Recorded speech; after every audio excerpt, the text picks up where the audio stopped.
8h19, vous êtes bien sur RMC. Bonjour Jean-Claude Duménil. Bonjour. Vous êtes le secrétaire général de la CGPME, le numéro 2 de ce syndicat patronal pour les petites et moyennes entreprises. Le chômage des seniors, c'est un des gros points noirs de ce chômage qui augmente depuis maintenant 3 mois. C'est justement des chiffres, plus 1% en un mois, près de 12% en un an. Michel Sapin vous demande au patronat la prise en compte de l'emploi des seniors, justement, en contrepartie de ces fameux allègements de charges du pacte de responsabilité. Il dit d'ailleurs que vous y êtes sensible. Jean-Claude Duménil, si je baisse les charges de votre entreprise, votre priorité sera-t-elle d'embaucher un senior ? Je crois que la question n'est pas celle-là. La question, c'est qu'il y a effectivement un sujet qui est l'emploi des seniors, qui est un vrai problème. Et ce qu'il y a d'intéressant d'ailleurs, vous avez dit qu'il y a une très forte hausse du nombre de seniors qui sont au chômage, plus 12% sur un an. En parallèle, vous avez une diminution du nombre de jeunes, de moins 1,4%. Et ce qu'il y a d'intéressant toujours, c'est qu'il y a une pénalité financière qui a été mise en place pour les entreprises qui n'embauchent pas des seniors, alors qu'au contraire, on a des dispositifs incitatifs pour les jeunes.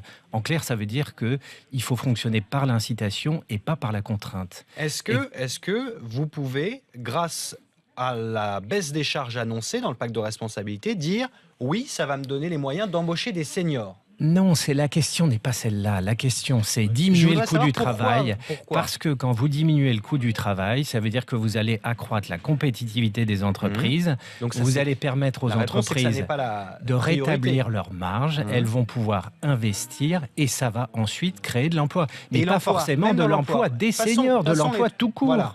Passons dans la troisième étape, après les marges, l'investissement, l'emploi. Est-ce que le senior est une personne qui coûtera plus cher? Donc vous allez dire, c'est pas le premier. Si je dois agrandir la taille, c'est pas lui vers lequel je m'adresserai en premier. Mais c'est pas ça que je vais vous répondre. Ce que je vais vous répondre, c'est qu'une entreprise, elle embauche une compétence en fonction du besoin qu'elle a.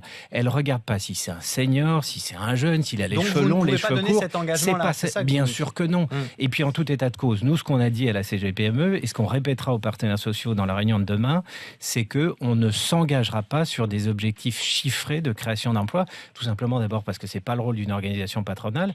Et puis ensuite, on est incapable de le faire et de savoir concrètement combien d'emplois ça va créer. Ces mauvais chiffres du chômage, donc on commence à négocier les contreparties. Donc on négocie le chômage, l'UNEDIC aujourd'hui, on négocie les contreparties du pacte de responsabilité demain. Ces mauvais chiffres du chômage, ça vous met en position de force finalement. Le chômage est en train de monter, vous allez dire... Oui, mais on peut pas se réjouir des mauvais chiffres de l'emploi. Je ne dis pas que vous allez vous réjouir, mais vous arrivez quand même à la table des négociations en disant non, de toute façon, on ne pourra pas vous donner de garantie. On arrive en disant que la situation de l'emploi, effectivement, se détériore et qu'il faut aider les entreprises qui sont les seules à pouvoir embaucher. Parce qu'on a du mal avec nos seniors en France aussi, dès le départ. De considérer que les seniors sont de plus en plus jeunes. Il y a un problème. Alors, il y a plusieurs problèmes. D'abord, il y a une réalité, c'est que les seniors coûtent plus cher dans les entreprises. Il faut dire les choses. Ensuite, culturellement, pendant des années, on a incité les seniors à partir en premier, y compris de la part de l'État qui finançait beaucoup de pré-retraite.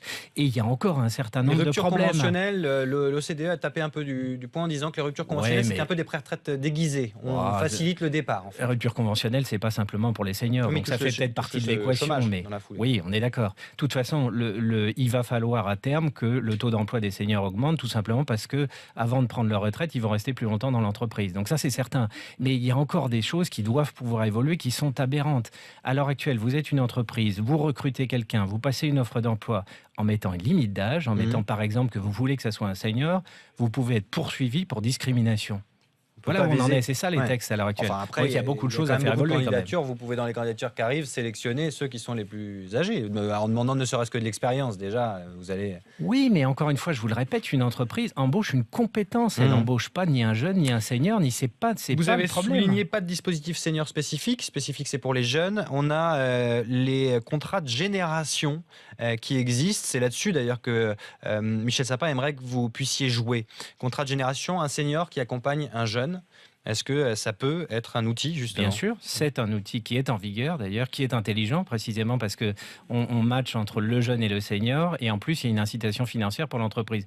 Oui, ça c'est clair, ça va dans le bon sens, mais quelles que soient les aides qui seront mises en place, l'entreprise embauche si son carnet de commandes et si lui permet, si elle a une visibilité suffisante, et si elle peut être rentable avec quelqu'un de plus dans l'entreprise. C'est ça. Donc, vous pouvez mettre tous les systèmes d'aide que vous voudrez. Ça pourrait être un catalyseur supplémentaire pour embaucher quelqu'un, mais c'est pas ça qui fera qu'une entreprise embauchera. Donc, d'ores et déjà, on nous avait demandé on vous a demandé Pierre Gattaz avait dit 1 million d'emplois, 2 millions par Arnaud Montebourg, 300 000 par d'autres. Et là, vous nous dites, non, nous il n'y aura pas de Là, vous chiffre. parlez de Pierre Gattaz, qui est le président du MEDEF. Le président de la CGPME, Jean-François Roubaud, a dit dès le départ que c'était le carnet de commandes qui déterminait l'embauche et Donc, qu'il il y ne avait pas prendrait d'avancée de aucun engagement chiffré. Il a dit, il l'a répété, si Pierre Gattaz est capable au nom des grandes entreprises de prendre des engagements de ce type-là, tant mieux, c'est une excellente chose, on peut s'en réjouir. Mais ce n'est pas le cas de la CGPME. Et puis une dernière petite question. La baisse des charges, on s'est salué, le pacte de responsabilité est salué. Le problème, c'est qu'on n'est pas les seuls à le faire.